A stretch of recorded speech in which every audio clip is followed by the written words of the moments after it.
நடிகர் ரஜினிகாந்த் குறித்து சர்ச்சை கருத்து தெரிவித்த தாவேக்கு தேர்தல் பிரச்சார மேலாண்மை பொதுச் செயலாளர் ஆதவ் அர்ஜுனா பகிரங்க மன்னிப்பு கோரியுள்ளார்.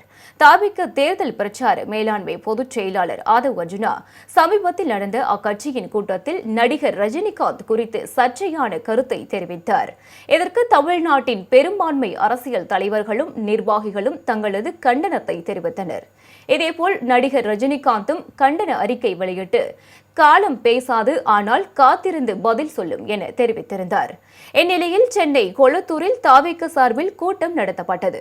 கூட்டத்தில் உரையாற்றிய ரஜினி ரசிகர் மன்ற முன்னாள் மாவட்ட செயலாளர் அசோக் ரஜினிகாந்த் குறித்து பேசியதற்கு ஆதவ் அர்ஜுனா விளக்கம் அளிக்குமாறு வலியுறுத்தினார். இதனை அடுத்து பேசிய ஆதவ் அர்ஜுனா நடிகர் ரஜினிகாந்த் குறித்து தான் பேசியதற்கு வருத்தமும் மன்னிப்பும் கேட்டுக்கொள்வதாக கூறினார். 234 தொகுதிகளிலும் தாவேக தனித்து போட்டியிடப் போவதாகவும் தெரிவித்தார்.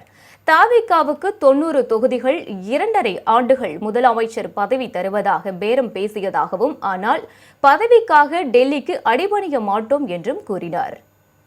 பாசத்துக்குரிய ரஜினி சார் அவர்களுக்கு நான் பதிவு பண்ணக்கூடியது, அப்படி உங்களுக்கு நான் சொல்ல வேண்டிய நோக்கம் வேறு, உங்களுக்கு வருத்தம் ஏற்பட்டிருந்தால் என்னுடைய வருத்தத்தையும் என்னுடைய மன்னிப்பையும் பகிரமாக நான் கேட்டுக்கொள்கிறேன். ஏனென்றால் என்னுடன் நீங்கள் வயதில் மூத்தவர், அதற்கான தார்மீக கடமை இருக்குது. நான் வேற யாருக்கும் பதில் கொடுக்கறதுக்கு நான் இங்க வரல. அவருடைய அறிக்கையை படித்தேன். அவருக்கு ஒரு உணர்வு ஏற்பட்டிருக்குது. அந்த உணர்வுக்கு நான் மரியாதை கொடுக்கிறேன்.